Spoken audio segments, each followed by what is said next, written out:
हाँ साहब, आप पे ये एलिगेशन लगता रहा है कि 2018 का इलेक्शन आपको इस्टेब्लिशमेंट ने जिताया है। आपके वोट कम थे मगर गिनती वक्त पर करने नहीं दी और बाद में सारा जो है कि उसका बदल दिया गया नतीजा। तो इस बारे में आप क्या कहेंगे, क्या ये खबर दुरुस्त है? जो कहते हैं ना 2018 का इलेक्शन उन्होंने हमें जिताया था, ये बिल्कुल झूठ है। हमने उनकी मुखालफत नहीं मांगी कभी भी, लेकिन मदद भी नहीं मांगी, क्योंकि मैं न्यूट्रल अंपायर लाने वाला कैप्टन था। मैं तो जीतना चाहता हूं, तो मैं तो वो एक स्पोर्ट्समैन हूं जो कि फेयर एंड स्क्वायर जीतना चाहता है, वो किसी की मदद से नहीं जीतना चाहता। मैंने कोई पार्टी किसी के साथ तो नहीं बनाई, मैंने तो किसी मिलिट्री डिक्टेटर के साथ या किसी के साथ मिलकर पार्टी नहीं बनाई। मैंने तो जीरो से खुद पार्टी बनाई थी और उसमें एक स्ट्रगल करके ऊपर पहुंचा था। लेकिन जो एक साल मेरा गुजरा है, ये मेरी सारी स्ट्रगल का सबसे मुश्किल साल था। क्यों था मुश्किल साल? क्योंकि जो हमारी मुल्क की एस्टैब्लिशमेंट थी उसने मेरे से खुली दुश्मनी की। न्यूट्रल तो दूर की बात है, उन्होंने दुश्मनी की मेरे से, जिसकी मुझे कभी समझ नहीं आई। क्योंकि मैं तो वो पाकिस्तानी नहीं जो जिसके पैसे बाहर पड़े हैं, जो मेमो गेट में अपनी फौज के खिलाफ ही कह रहा है अमेरिकनों को कि हमें मदद कर दो, फौज से बचाओ, या वो नवाज शरीफ जो हिंदुस्तान को सारा बात खुश करता रहता था और अपनी फौज को ही कहता था जी दहशतगर्दी तो फौज करवा रही है। मेरा तो जीना मरना पाकिस्तान में था। तो मुझे इतनी हैरत हुई कि वो जिनको हम चाहते हैं, बल्कि हमारा तो यह था कि फौज मजबूत होनी चाहिए, क्योंकि हम एक आजाद पाकिस्तान चाहते हैं। तो मजबूत फौज ना हो तो आजाद कैसे होगा मुल्क? लेकिन जो दुश्मनी की गई है मेरे से और मेरी पार्टी से, और जो ये हुआ है सब कुछ, ये जो मेरे ऊपर कातलाना हमला हुआ है, और उसके बाद ये भी मैं आपको बता दूं कि दूसरी दफा फिर वही जिन्होंने मेरे ऊपर ये हमला करवाया था ये वजीराबाद में, इन्होंने दूसरी दफा मुझे मरवाने की कोशिश की जुडिशियल कॉम्प्लेक्स में। पूरा प्लान बनाया हुआ था मुझे मारने का, वही लोग थे। इसकी मुझे अभी तक नहीं समझ आ रही कि वो पार्टी का सरबराह जो वाहिद पार्टी है जो सारे मुल्क को इकट्ठा रख सकती है, फेडरल पार्टी है, और कोई फेडरल पार्टी नहीं है आज। ये कैसे हो सकता है कि वही लोग जिन्होंने मुल्क की हिफाजत करनी है वो मुझे मरवाने की कोशिश करें? इसकी मुझे अभी तक नहीं समझ आई। और ये मेरे से सबसे मुश्किल, मेरी सारी 27 साल की मेरी जितनी स्ट्रगल है, ये सबसे मुश्किल मरहला इसलिए रहा है। अच्छा खान साहब, ये बात 1000% सच है कि पाकिस्तानी सियासत में अगर आपका नाम ना हो तो पाकिस्तानी सियासत नामुकम्मल है, और अगला इलेक्शन पीटीआई के बगैर हो तो ऐसा इलेक्शन मैं समझता हूं कि नामुकम्मल है। आपकी बढ़ती हुई शोहरत की वजह से जो इस्टेब्लिशमेंट और सियासी हलकों में अंदेशा, खौफ और हिरास जो फैला हुआ है, उनको यही खदशा है कि अगला इलेक्शन आप 2/3 अक्सरियत से जीत जाएंगे। इस वजह से उन्होंने मुख्तलिफ़ केस भी आपके ऊपर दायर कर रखे हैं, जिसमें आइंदा चंद रोज़ में हो सकता है कि आपको गिरफ़्तार भी कर लिया जाए और आपको किसी ना किसी तरीके से नाअहल कर दिया जाए और सज़ा दे दी जाए और पीटीआई पर बैंड लगा दिया जाए। कुछ भी हो सकता है आगे। अगर आपको गिरफ़्तार कर लिया जाता है तो ऐसे में आप पाकिस्तान की 76 साल से सोई हुई कौम के लिए क्या कहना चाहेंगे, जो इनको मोटिवेट करे, जो इनको सीधा रास्ता दिखाए आपके बाद? अपने ज़हन में डाल लें कि ये जो ज़िंदगी है ना, ये कोई मज़े करने वाली और ये खेलने कूदने की ज़िंदगी नहीं है। उसने कुरान में लिखा हुआ है कि मैंने तुम्हें किसी मकसद के लिए पैदा किया है। मतलब इसका यह है कि इंसानों में और जानवरों में वो भी अल्लाह की मखलूक है, फरिश्ते भी अल्लाह की मखलूक है, जिन भी अल्लाह की मखलूक है।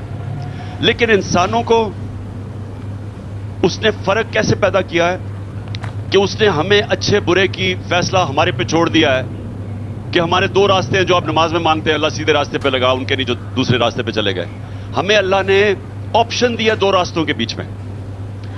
जानवरों को ये ऑप्शन नहीं है, वो इंस्टिंक्ट पे चलते हैं, उनके लिए कोई अल्लाह ने ये 2 रास्ते ना फरिश्तों के लिए दिए हैं। फरिश्ते अल्लाह की इबादत करते हैं। इंसानों को उसने फैसला किया है कि तुम्हें मैं जिंदगी दे रहा हूं, तुम्हें मैं फैसला करो 2 रास्तों के बीच में। और अल्लाह ये तुम्हें कहता है कि आपका जो आखिरत होगी, जो असल आपकी जिंदगी है, उसकी आपका ये दुनिया आपका इम्तिहान होगा कि आप कैसे जिंदगी गुजारते हैं, क्योंकि अल्लाह ने तो आपको फैसला आपके ऊपर छोड़ दिया है। नमाज में वो आपको कहता है कि आप मुसलसल दुआ मांगे नेमतों वाले रास्ते पे। तो ये मैं क्यों आपको सब कह रहा हूं कि जो रास्ता अल्लाह का रास्ता है वो आसान नहीं है। हम आसान रास्ते ढूंढते हैं, आसान रास्ता कई दफा दूसरा रास्ता जो तबाही का रास्ता है। जो अल्लाह ने आपको दिया है, जो हम मांगते हैं, अगर आप नमाज पढ़ते हैं तो हम मांगते हैं अल्लाह नेमतों वाला रास्ता, वो मैं समझता हूं वो नबी सल्लल्लाहु अलैहि वसल्लम का रास्ता है, जो दुनिया की तारीख के सबसे अजीम इंसान थे। और वो रास्ता आसान नहीं था। उनकी जिंदगी नबूवत के बाद एक मुसलसल जद्दोजहद थी और मुश्किलों का रास्ता था। लेकिन वो क्योंकि वो अल्लाह के रास्ते पे थे, जितनी भी मुश्किलात रास्ते में आती थी दुनिया में, वो सोते सुकून में थे, क्योंकि अंदर सुकून था, क्योंकि अल्लाह के रास्ते पे थे। ये समझने की बात है। आज क्योंकि मैं मगरबी माशरे को आप सबसे बेहतर जानता हूं, 70% लोग उधर साइकाइट्रिस्ट के पास जाते हैं। वहां जितना तकरीबन हमारा बजट है ना, उनका सिर्फ इतना बजट डिप्रेशन पे खर्च होता है। डिप्रेशन की वजह से उनको इतना नुकसान होता है। क्यों? है तो खुशहाल माशरा, लेकिन अंदर सुकून नहीं है। सुकून ये जो आपके इस वक्त नवाज शरीफ और जरदारी है, इनको खुद नहीं पता कि नहीं कितना इन्होंने अरबों अरबों रुपया पैसा इकट्ठा किया हुआ है, लेकिन क्या ये सुकून की जिंदगी गुजार सकते हैं? नहीं गुजारते। ये जो नवाज शरीफ का हाल है, जो वो सबसे महंगे लंदन के इलाके में सबसे बाहर चोर चोर की आवाजें लगती है, ये सुकून की जिंदगी नहीं है। तो सुकून की जिंदगी तो मेरे नबी की थी। सारी मुश्किलों के बावजूद उनके मुंह के ऊपर हमेशा मुस्कुराहट होती थी, स्माइल थी, अंदर कोई उनको सोते आराम से थे, स्लीपिंग पिल की उनको जरूरत नहीं थी, क्योंकि अंदर से उस रास्ते पे थे जिधर अल्लाह नेमतें बख्शता है। तो हम जो ढूंढते हैं ना, हम ढूंढते हैं आसान रास्ता, लेकिन वो आसान रास्ता कई दफा नेमतों का रास्ता नहीं होता। तो मैं आखिर में सिर्फ ये कहूंगा कि मैंने तो सीरत नबी को पूरी तरह पढ़ के इस नतीजे पे आया कि अगर अल्लाह अपने हबीब को 23 साल मुश्किल जिंदगी से गुजारा, जबकि वो अल्लाह का हबीब सबसे इंसान जो अल्लाह प्यार करता था।